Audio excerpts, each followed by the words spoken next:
Hello everyone, स्वागत है आप सभी का आपके अपने YouTube channel UGC net study IQ. मैं हूं मसरूर और हम कर रहे हैं री एग्जामिनेशन की तैयारी। साथ साथ यूजीसी नेट स्टडी आईक्यू लेके आ गया है। री एग्जामिनेशन तो तैयारी चल रही है, उसके साथ साथ हमने तैयार कर लिया है आपके लिए एक और बैच जो कि है कॉम्प्रिहेंसिव बैच फॉर दिसंबर 2024। यानी जो हमारे प्यारे स्टूडेंट दिसंबर 2024 को टारगेट करे हुए हैं उनके लिए ये बैच बहुत ही कॉम्प्रिहेंसिव है, बहुत ही डिटेल्ड बैच है।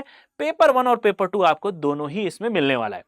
पेपर 2 आपका अगर एजुकेशन है या कॉमर्स है या इकोनॉमिक्स है या पॉल साइंस है या हिंदी है या हिस्ट्री है, तो आप जाके अकॉर्डिंगली अपने सहूलत के हिसाब से अपने अकॉर्डिंग वो बैच वहां से बाय कर सकते हैं, राइट। दूसरी चीज, इसका जो बेस प्राइस है वो है 14,999।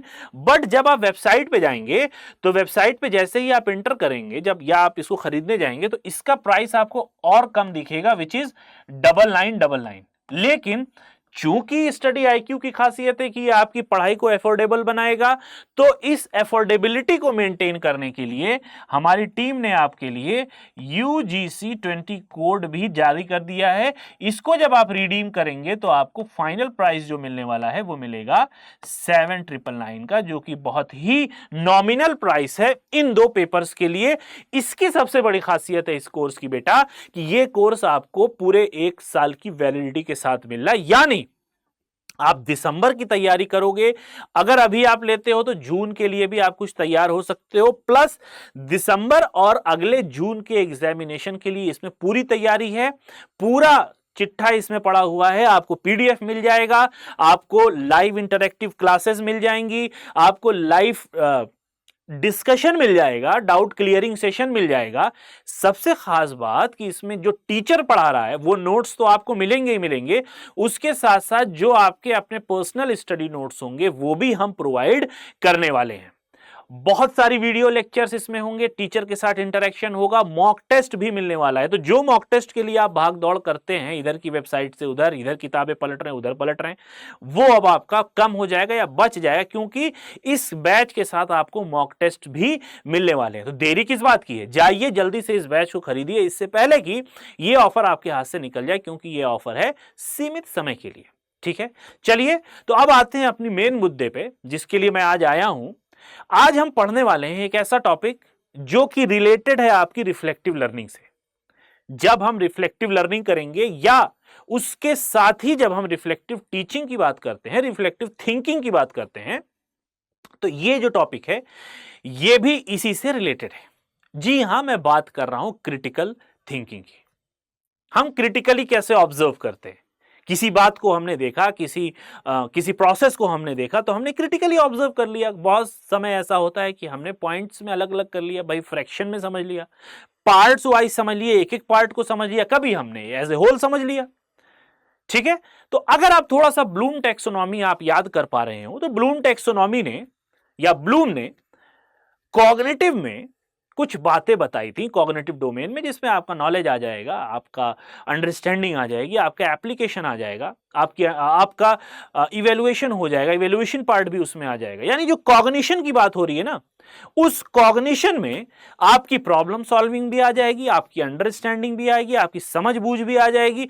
उसी में आएगी एक पॉइंट जिसको हम कहते हैं क्रिटिकल थिंकिंग। डाइवर्जेंट थिंकिंग भी होगी, कन्वर्जेंट थिंकिंग भी होगी, उसी के साथ एक तरीके से है हमारी क्रिटिकल थिंकिंग, जिसको हम कहते हैं आलोचनात्मक चिंतन। अब आलोचना की जब हम वर्ड सुनते हैं, जब हम ये कहते हैं क्रिटिकली एनालाइज करना, तो आप इसको इस बात से हरगिज मत लगाइएगा कि आलोचनात्मक चिंतन हमेशा गलत होता है। चिंतन या आलोचनात्मक चिंतन की बात हम करते हैं तो हम सही और गलत या फिर प्रॉस एंड कॉन्स, मेरिट और डिमेरिट दोनों को ही सोचते हैं। ठीक है, तो विदाउट एनी डिले चलिए शुरू करते हैं आज का अपना ये क्लास जो कि है क्रिटिकल थिंकिंग पे। तो क्रिटिकल थिंकिंग होती क्या है? The critical thinking is a rich concept that has been developing throughout the past 2500 years. पिछले 2500 सालों से यह कॉन्सेप्ट डेवलप हो रहा है आपके आलोचनात्मक चिंतन का, या फिर हम कह सकते हैं क्रिटिकल थिंकिंग का। The term critical thinking has its roots in the mid-late of 20th century. ये जो क्रिटिकल थिंकिंग का ये जो टर्म आप देख रहे हो यहां पे, ये क्या है? ये मिड लेट 20th सेंचुरी में आया है, right? A statement by Michael Scriven and Richard Paul. ये माइकल स्क्रीवन का नाम आपने बहुत अच्छे से सुना होगा, एजुकेशन में माइकल स्क्रीवन का नाम लेते हैं। लीडरशिप की कई कॉन्सेप्ट हैं जो माइकल स्क्रीवन से जुड़े हुए हैं, ठीक है। इन्होंने क्या कहा? Presented at 8th annual international conference on critical thinking and education reform summer 1987। Hindi में पढ़ लेते हैं जल्दी से कि आलोचनात्मक सोच एक समृद्ध अवधारणा है जो पिछले 250 वर्षों में विकसित हो रही है। यानी ये कॉन्सेप्ट, हम अगर ये कहें कि नया कॉन्सेप्ट है तो ये नया नहीं है, ठीक है, ये नया कॉन्सेप्ट नहीं है। This concept is evolving from 2500 years, right? जैसा कि यहां पे बात की गई है कि 2500 साल पुराना ये कॉन्सेप्ट है और ये चला हुआ आ रहा है, हमारे साथ ये बात जुड़ी हुई है, राइट? अब आगे हम देखते हैं कि ये जो महत्वपूर्ण सोच है या जो आलोचनात्मक सोच है, इसकी जड़ें कहां बताई जाती है? 20वीं सदी के मध्य में माइकल स्क्रीवन और रिचर्ड पॉल का एक वक्तव्य है 1987 की गर्मियों में आलोचनात्मक सोच और शिक्षा सुधार पर 8वें वार्षिक अंतरराष्ट्रीय सम्मेलन में प्रस्तुत किया गया था। अब ये माइकल स्क्रीवन का वक्तव्य या माइकल स्क्रीवन का ये जो स्टेटमेंट है, ये क्या है? ये हम अगली स्लाइड में देखने वाले हैं। थोड़ा बड़ा स्टेटमेंट है लेकिन हम इसको समझेंगे। ये कहते हैं critical thinking is the intellectually disciplined process. Intellectually मतलब ये एक कैसा है?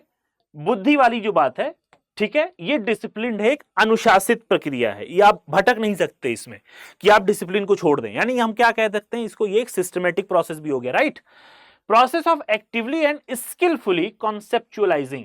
हम यहां पर एक्टिव काम करेंगे और स्किलफुली अपने कौशल का प्रयोग करके कॉन्सेप्ट को बनाएंगे। इस कॉन्सेप्ट को हम अप्लाई करेंगे, एनालाइज करेंगे, सिंथेसाइज करेंगे। तो ये 3-4 वर्ड है। क्या आपको ये देख के ये नहीं लगता कि ब्लूम टेक्सोनॉमी या जो ब्लूम ने एक्शन वर्ब्स बताए थे अपनी टेक्सोनॉमी में, ये वो हैं जहां पे हम नॉलेज को करते हैं, फिर अप्लाई करते हैं, सिंथेसाइज करते हैं, इवेलुएट करते हैं। यानी ये कुछ हद तक क्रिटिकल से जुड़ा हुआ है। यानी अगर हम क्रिटिकल थिंकर हैं, हम आलोचनात्मक सोचने वाले हैं, तो हम क्या करेंगे कि ये सारे काम हम कर सकते हैं। And evaluating information gathered from और generated by observation, experience, reflection, reasoning और communication as a guide to belief and action. तो यानी हम ऑब्जर्व करके, महसूस करके, अनुभव करके, देख के, तर्क लगा के या फिर एक दूसरे से कम्युनिकेट करके जो भी इंफॉर्मेशन हमको प्राप्त होती है, उन इंफॉर्मेशंस को जब हम अप्लाई करेंगे, उनका कॉन्सेप्ट बनाएंगे, उनको एनालाइज या उनको संश्लेषित करेंगे, इसी को हम क्या कहेंगे? क्रिटिकल थिंकिंग कहेंगे। और एक ये इंटेलेक्चुअली कॉन्सेप्चुअल वर्क है या फिर हम कह सकते हैं ये अनुशासित प्रक्रिया है, डिसिप्लिन्ड प्रोसेस है, ठीक है। आगे क्या कहते हैं? In its exemplary form, it is based on universal intellectual values that transcend subject matter divisions: clarity, accuracy, precision, consistency, relevance, sound evidence and good reasons, depth, breadth and fairness. अपने अनुकरणीय रूप में यह सार्वभौमिक बौद्धिक मूल्यों पर आधारित है जो विषय वस्तु विभाजन से परे है। यानी स्पष्टता, सटीकता, परिशुद्धता, स्थिरता, प्रासंगिकता, ठोस सबूत, अच्छे कारण, गहराई, चौड़ाई और निष्पक्षता। ये सारी बातें किस में आ जाएंगी? आपके क्रिटिकल थिंकिंग में आ जाएगी। तो जब ये सारे काम आप करोगे तो आप क्या इंटेलेक्चुअली डिसिप्लिन्ड नहीं होगे? आप इंटेलेक्चुअली डिसिप्लिन्ड हो जाओगे। तो ये जो क्रिटिकल थिंकिंग का कॉन्सेप्ट है बेटा, ये डायरेक्टली रिलेटेड है हमारे कॉग्निशन से, हमारे संज्ञान से। तो जब हम ये कहते हैं, आपने देखो मेमोरी लेवल पढ़ा, मेमोरी लेवल में बच्चा रट रहा है, रट के काम चला रहा है, पोएम याद कर रहा है, ठीक है। अंडरस्टैंडिंग, रटी हुई चीज को क्या हुआ, समझ रहा है। अब जब रटी हुई चीज को और समझी हुई चीज को एक साथ हम यूज करेंगे तो ये हमारा एक इंटेलेक्चुअली डिसिप्लिन्ड प्रोसेस होगा जिसमें हम ये सारे काम करेंगे। हमें क्लैरिटी मिलेगी, एक्यूरेसी होगी, प्रेसिजन होगी, कंसिस्टेंसी होगी। इससे पहले हम जो काम कर रहे थे कि हम वहां पे इवेलुएट करेंगे, कॉन्सेप्चुअलाइज करेंगे, सिंथेसाइज करेंगे अपने मैटर को, अपने कंसेप्ट को, ठीक है। ये जो फिगर दिया हुआ है, यहां पे आप क्लैरिफाई करोगे चीजों को, क्वेश्चनिंग होगी आपके दिमाग में, सवाल आएगा कि ये क्यों हो रहा है, क्लैरिफाई करोगे। स्पष्टता जब तक नहीं होगी तब तक सवाल से आप बाहर नहीं आओगे, यानी आपको सवाल वो करता रहेगा। आइडेंटिफाई करोगे, पहचानना किसी चीज को, उसको एनालाइज करना, विश्लेषित करना, इवेल्युएट करना, मूल्यांकन करना और फिर उसको बना लेना। ये क्या हो गया, ये जो 5-6 चीजें हैं ये इसकी एक्शन वर्ब हैं किसकी, क्रिटिकल थिंकिंग की। तो अगर आप क्रिटिकल थिंकर हैं तो आपके अंदर ये सारी चीजें और अच्छी होंगी। अब ये क्रिटिकल थिंकर है, आपके सामने प्रॉब्लम आई, आपने उसको सोचा और आपको सॉल्यूशन मिल गया। ये तभी होगा जब आप एक क्रिटिकल थिंकर होंगे, एक आलोचनात्मक सोचने वाले होंगे, अच्छा सोचने वाले होंगे, यानी आप इवेल्युएट कर लेंगे अच्छी तरीके से। ठीक है, तो this is all about the concept of critical thinking. जो हम क्रिटिकल थिंकिंग की बात करते हैं, ये पूरा कॉन्सेप्ट इसी से रिलेटेड है और ये हमारे कॉग्निशन से हमारी जो डाइवर्जेंट थिंकिंग है उसको दिखाता है। ठीक है, जो हम डाइवर्ज सोचते हैं डिफरेंट तरीके से और चीजों को जब हम इंडक्टिव रीजनिंग, डिडक्टिव रीजनिंग, जब उधर से इंड्यूस कर लें किसी चीज को, फिर इंड्यूस से हम डिड्यूस कर लें, ये तभी पॉसिबल होगा जब हमारी जो थिंकिंग है वो क्रिटिकल होगी। इसकी बहुत ज्यादा बातें हमने पेपर 2 में देखी है और कुछ बात आप पेपर 1 में भी देखोगे अपने यूजीसी नेट एग्जामिनेशन के सिलेबस में। मेरे पीछे अभी हमने बात की थी, कॉम्प्रिहेंसिव बैच हमारा शुरू हो रहा है, 15 तारीख से ये बैचेस स्टार्ट है। इसको जाके आप तुरंत ले लें, इससे पहले कि ये ऑफर आपके हाथ से निकल जाए। तो आज के लिए बस इतना ही, मिलते हैं नेक्स्ट क्लास में। Till then have a nice day and best of luck for your preparations.